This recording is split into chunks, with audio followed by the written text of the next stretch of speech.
Assalaamu calaykum waraxmatullaahi wabarakaatu.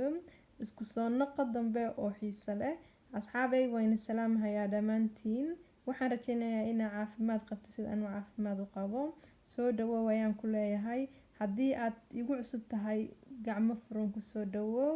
Haddii hore ila joogtay waa mahadsan tahay daawashada quruxda badan aad daawanaysid.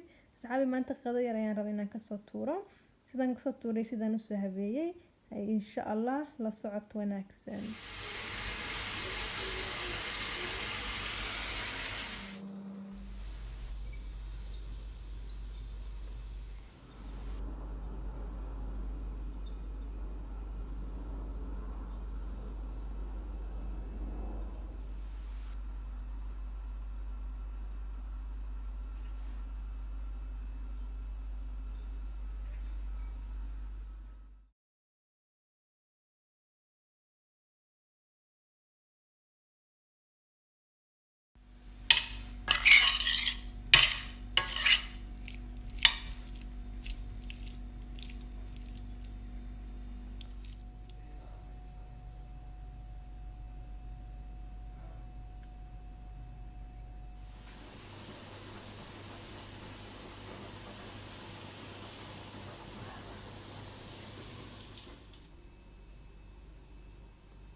asxaabay markan qadadii aan soo habeeyay oo aan soo hagaajiyay saas ayaa ku soo baxda u jeedin inaba caadi ma ahan carafta hadhihin muufada jileeca hadhihin siday u kacday maanta oo dhan waxaan ka sameeyay kanaan ka sameeyay inima oran karo waa qof walba waa lagu daalahayaa haddii aad ka heshay fadlan comment ii reeb mar kale ayaan kasoo duubahayaa video kaleeto oo dhammaystiran oo sida wixii aan kasoo sameeyay aan kusoo bandhigayo insha Allah asxaabay haddaad videoga ka heshay like comment share waxaan kaga tagayaa intaan ka bacdi waxaan kaga tagayaa asalaamu calaykum waraxmatullaahi wabarakaatu